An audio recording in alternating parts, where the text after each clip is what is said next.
Bianca Berry here, and welcome to Mortgage Minute. So you're buying a house, you've crunched the numbers, and you're ready to nail this purchase. There's just one issue. The appraisal reflects a lower value than your offer. This is what we call an appraisal gap. What does this mean for your home buying journey? Let's go ahead and walk through it. First of all, why does an appraisal gap matter?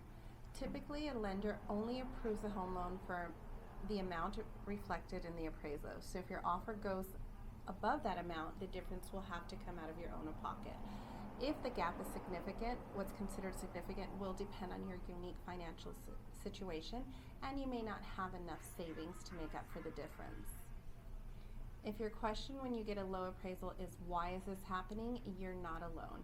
Let me take some of the pain out of the process and break down why low appraisals happen. The biggest factor in a low appraisal is unfortunately one that you can't do much about: the housing market. The housing market fluctuates through cycles that work to the advantage of either the seller or the buyer. As of 2021, the housing market in the U.S. favors sellers. It's this kind of market that often leads to appraisal gaps. Buyers have to make higher offers to stay competitive, but as offers rise, the appraisal value won't necessarily rise to match it.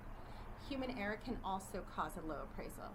You may be dealing with an inexperienced appraiser, or the seller might let sentimental value get the best of them when pricing the house, leading to offers based on overestimated asking prices. Now that you know why the appraisal is low, let's see what you can do about it. There are a few ways you can handle a low appraisal. Number one, pay the difference. If you're comfortable putting down more money, you can simply pay the difference between the appraised value and your offer, plus any required down payment. Secondly, you can negotiate a lower offer. If the seller seems open to a lower offer, it doesn't hurt to ask. You'll probably end up somewhere in the middle rather than a fully lowered price to match the appraisal. Now, in a competitive market, the seller has a good chance of getting a higher offer from someone willing to cover that gap if you decide not to. So if that's the case, it's unlikely they'll be motivated to negotiate a lower price. You can also dispute the low appraisal. Let's say you don't have the flexibility to lower your offer. You can try moving the needle on the appraisal value instead. This is more complicated and typically takes a less successful route, so you should try to work things out with your seller first if possible. You can dispute the first appraisal by having a real estate agent create a list of comparable sales. If the appraisal value is lower than what these comparable homes sold for, you can use this to prove your offer is closer to the true market value than the appraisal. Another option is to request a second appraisal.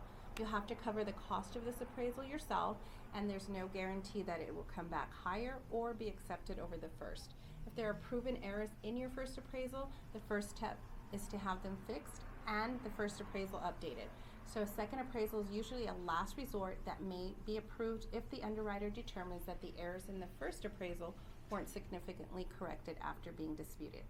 And lastly, walk away. If the appraisal gap is too high and you just can't reach an agreement with your seller, it might be time to walk away. Just be aware you might still encounter an appraisal gap with your next home. In order to cancel with no penalties, you'll need an appraisal contingency in your purchase contract. An appraisal contingency is a provision that allows you to back out of the transaction if the appraisal value is lower than your offer. Without a contingency, you'll more than likely lose your earnest money when you cancel. Now, we've covered a lot of ground. If you have any questions or you'd like to discuss your home buying power, please call me at 915-217-6438. Thank you for tuning in, and I hope you have a fantastic rest of your day.